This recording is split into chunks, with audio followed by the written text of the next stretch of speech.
What's going on, guys? So I figured I would give you a little video because we picked up a really awesome prop, and I'm trying to keep videos current and going for the off season, and this fly in here is driving me insane.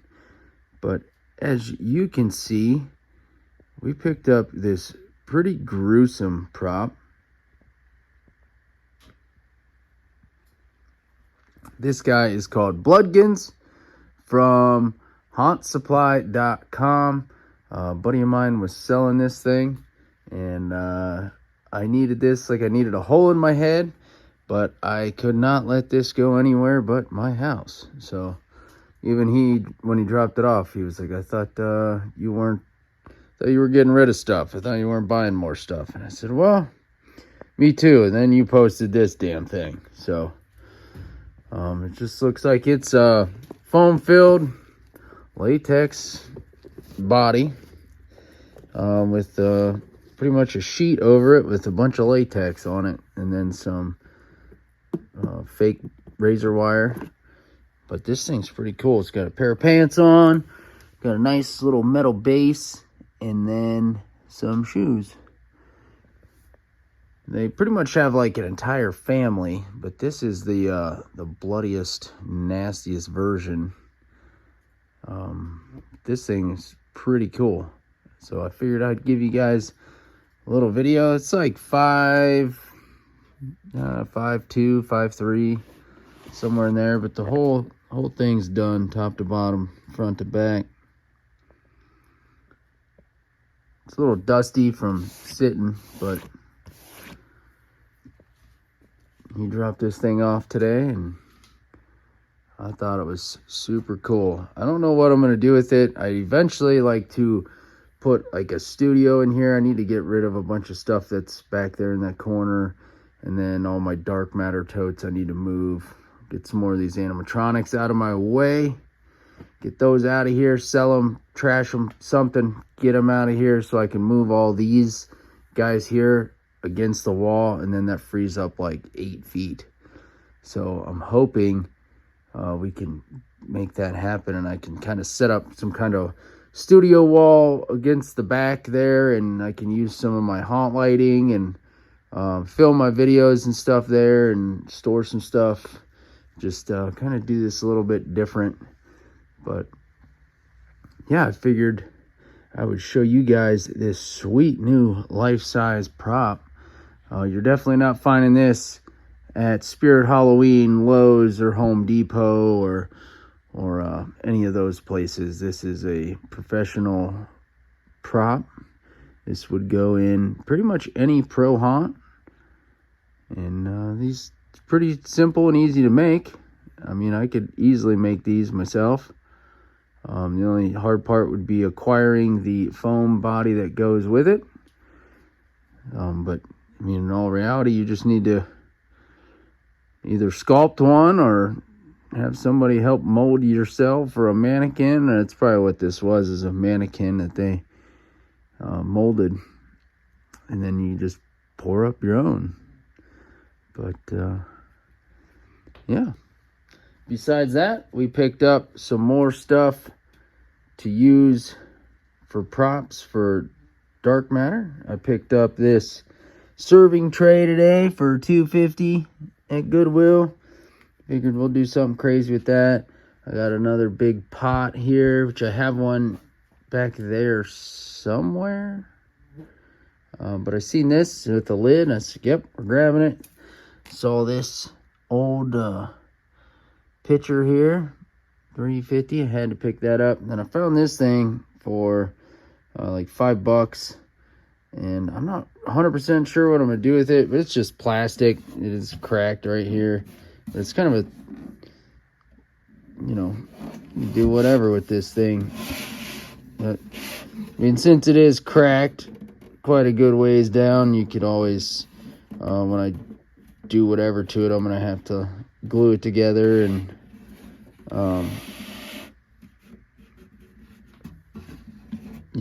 fix that up. But figure we could do some like severed head prop on it, or something. I don't know exactly what yet, but we'll get there when we get there. We'll cross that bridge when we get there, I should say. But yeah, we got this new prop. We got this stuff. I figured I'd give you guys a little haunt video. We got a lot of stuff we're getting ready to do. Prop wise, like I said, I've been cleaning up this stuff. I'm trying to get a bunch of stuff in here for like insulation to help keep the garage warm while I'm out here working, so I don't have to have the heater running all the time. And then after a while, it just stinks really bad in here because that heater's gross. But yeah, so eventually here, we need to get back on making some of these props. I need to finish this cat corpse that I did a while back. This little skull on this stand. Do one of these. I got this leg to finish up. I corpsed like half of it. Never got to finishing the rest of it. Need to do that. Yeah, I got a bunch of ideas laying around here. There's that other pot with another bird cage in it. Little bird cage I found at Goodwill one day. A whole box of old tools I need to go through. And then some more serving trays and stuff I've gotten at Dollar Tree. Found this at Goodwill. So I got all these old serving trays I kind of collect. I got a cutting board. I got ice tongs and all kinds of stuff kind of hoarded back here with old antique stuff. We got all these wood boards. I got a bunch of ideas for stuff. We got old picture frames. So I just kind of hoard stuff as I find it. I have this old bird cage. We got all these candlesticks and bottle capper thing there. This circular or spherical, I don't know, ball thing. I don't know what you call that. Got some more candlesticks. We got stuff that like hangs on the wall. You can mount skulls or whatever crazy stuff on that. I try to find like the older ornate kind of looking things. So like this has this like leaf on it. It's kind of different. But I got all kinds of candlesticks back there for foam heads or whatever, because those seem to sell really well when it's just like a skull like these. Like every single one I've made has sold when it's on a skull and a candlestick, and I corpse it up my way and make the jaws all crazy and whatever. Every single one I've made, I've sold. So I'm going to keep making more of those guys because those are obviously a hit. And obviously my art on top of that helps too. But yeah, so we're going to be making a bunch of random stuff for shows coming up. We got a bunch more hands. Got 2 packs of those. I got a whole bunch of stuff in this tote. That's all the spirit stuff that I got at the half off sale. Some bones to corpse up. More hands. There's all kinds of stuff in there. All kinds of projects and pieces that go to projects. And projects my daughter was working on, this little skull, and then I got these hands. She took it and was doing her thing to it. And then one of these feet, I got some more of those. She took that, corpsed that up. Well, this is her corpsing, is her tape.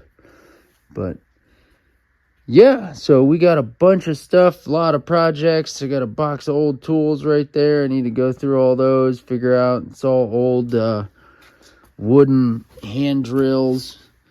And the bone, stick that over here. Got an old popcorn popper. But yeah, these are all kind of like what's in the mouth of that guy right there. You got a bunch of those, 3 or 4 of those. Whatever this is, an old saw. We got some meat grinders, and there's all kinds kinds of stuff in there. Multiple meat grinders. So we'll have to make some really cool stuff with some of this stuff. Yeah. So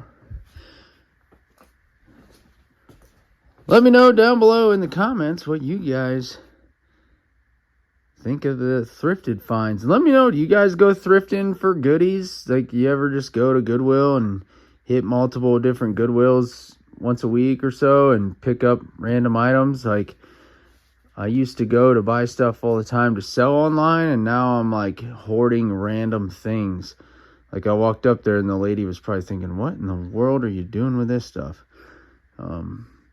But like I said, I got a whole pile there. I need to just start getting separate totes where it's like, okay, these are platters, this is that. Like, these are bones, these are hands, these are, you know, tools.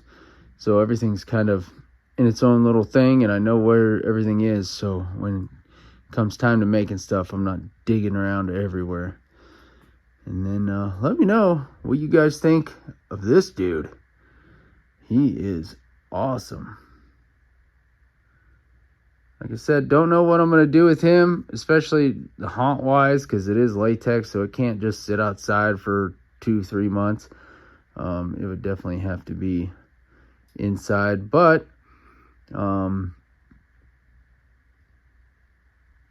like I said, he's going to be like inside and part of the studio kind of thing. Like, I'd really like to get that all done and have a little studio wall set up over there, because I've already not used that side of the garage for like 5-6 years. So, you know, and that's been the plan for the last like couple years, is to get that corner at least cleared out so I can make like a little filming spot. So when I do unboxings and stuff like that, I can utilize that area. So he's probably going to stand there. I'll probably make a few more things to hang on the wall and, you know, kind of stick with that theme. But yeah, let me know what you think of Bloodgins there, and I will catch you guys on that next video. Thanks for watching.